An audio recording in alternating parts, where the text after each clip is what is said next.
Olá, boa tarde. Você acompanha agora notícias do Brasil e do mundo desta terça-feira. E apesar da discreta queda de 0,2% no mês de abril, o preço da gasolina comum acumula alta de mais de 12% no Brasil no primeiro quadrimestre de 2023, na comparação com o mesmo período do ano passado. Os dados foram divulgados pela FIPE. No primeiro quadrimestre de 2023, a gasolina comum não foi o único combustível a registrar alta acumulada. De acordo com o estudo, a gasolina aditivada também apresentou inflação acima de 2 dígitos, elevação de 10,6%. O etanol hidratado foi outro item em que o preço médio cresceu 4,8%. Enquanto isso, o gás natural veicular GNV e o diesel comum apresentaram quedas no comparativo do primeiro quadrimestre deste ano com o mesmo período do ano passado. Eles ficaram mais baratos 7,5% e 8,9%, respectivamente. Contudo, a maior queda registrada no período foi do diesel S10, com recuo de 9,9%. Em abril, a média nacional do preço da gasolina comum ficou em R$ 5,57. Os estados da região norte registraram a média de preços mais caras do Brasil, com R$ 5,94. Amazonas, que teve média de R$ 6,46, puxa a lista de maior preço por litro no Brasil. A região sudeste registrou a menor média no preço da gasolina comum, com valor de R$ 5,44. E a produção industrial do país registrou em março o primeiro resultado positivo após 2 meses de queda. Segundo dados divulgados hoje pelo IBGE, o avanço foi de 1,1% na passagem de fevereiro para março. O avanço ajudou a reverter os resultados negativos contabilizados em janeiro e fevereiro. Assim, o segmento responsável por cerca de 20% do PIB do país acumula alta de 0,2% no primeiro trimestre na comparação com os últimos 3 meses de 2022. Mas, apesar do resultado positivo do mês, a indústria nacional ainda está 1,3% abaixo do patamar pré-pandemia registrado em fevereiro de 2020 e 17,9% abaixo do nível recorde da série, alcançada em maio de 2011. Os recentes dados ruins da indústria surgem em meio ao elevado patamar da taxa básica de juros, que tem motivado críticas do governo à diretoria do Banco Central. E olha só, o Supremo Tribunal Federal vai julgar no próximo dia 17 2 ações contra o Marco Civil da internet.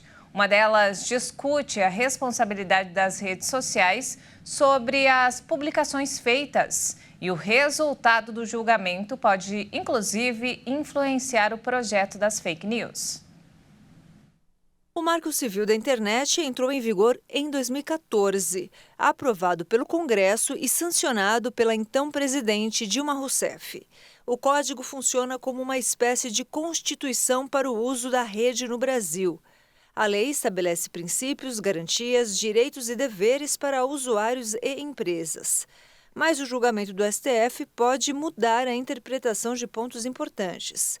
Uma das ações questiona o trecho da lei que estabelece em quais circunstâncias um provedor, como é o caso das redes sociais, pode ser responsabilizado por danos causados por conteúdos publicados pelos usuários.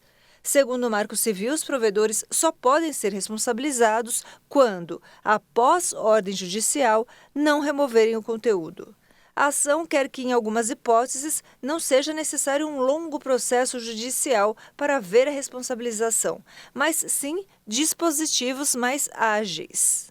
Outra ação também questiona a obrigação das redes sociais de disponibilizar registros e mensagens privadas quando houver determinações judiciais. A ação para essa questão, inclusive, pode acabar influenciando o projeto de lei das fake news, que está sendo discutido na Câmara dos Deputados. Na última semana, o texto chegou a ser incluído na pauta da Câmara, mas a votação foi adiada por falta de consenso. E falando sobre saúde, quem precisa do socorro da Justiça para resolver um processo contra os planos de saúde tem que ter muita paciência.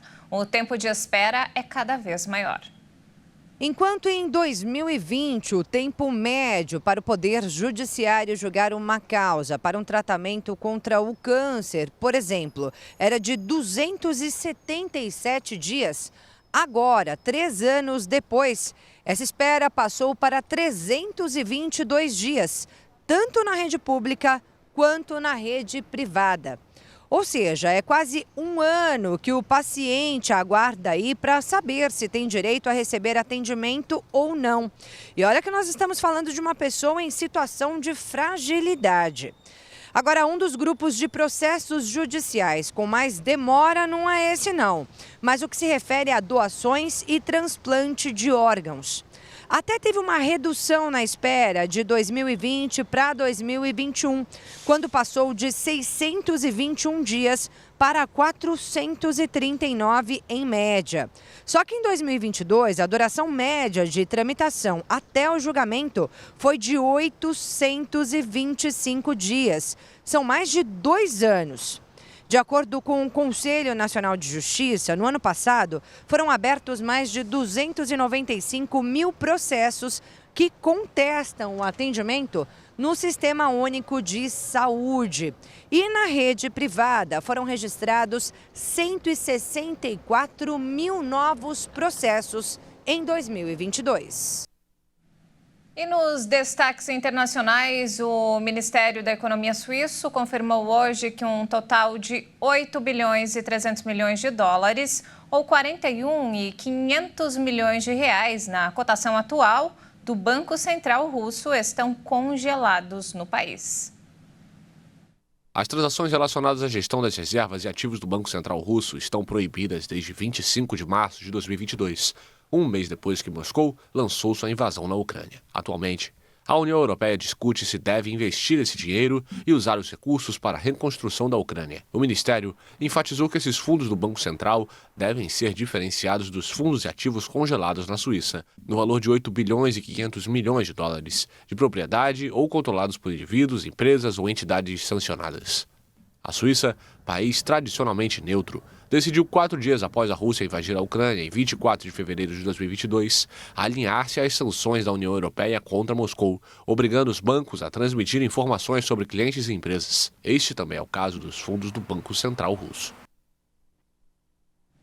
E os Estados Unidos contam com 24 mil agentes na fronteira com o México para atender os migrantes que usam vias legais para entrar no país e expulsar os demais, enquanto uma regra vinculada à pandemia está prestes a expirar.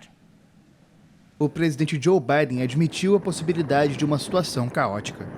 Na noite de quinta, expira o chamado Título 42, regra ativada durante a pandemia que permite a expulsão automática de quase todos aqueles que chegam sem visto ou documentação necessária para entrar no país.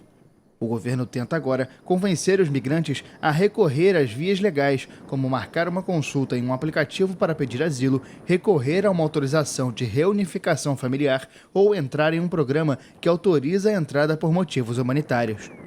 No final de fevereiro, a administração federal propôs novas regras que limitam o acesso ao asilo, com condições significativas para quem tenta entrar de maneira ilegal no país. Nesta quarta, vai submeter as regras de elegibilidade de asilo para inspeção pública, a etapa anterior à qualificação no registro federal. Quando o governo propôs as novas regras, organizações fizeram comparações com uma medida que o ex-presidente republicano Donald Trump tentou ativar em 2019 para impedir a chegada de caravanas de imigrantes, mas foi impedido por tribunais. E não temos mais tempo, essa edição fica por aqui. Mais informações ao longo da nossa programação. Obrigada pela companhia e até mais.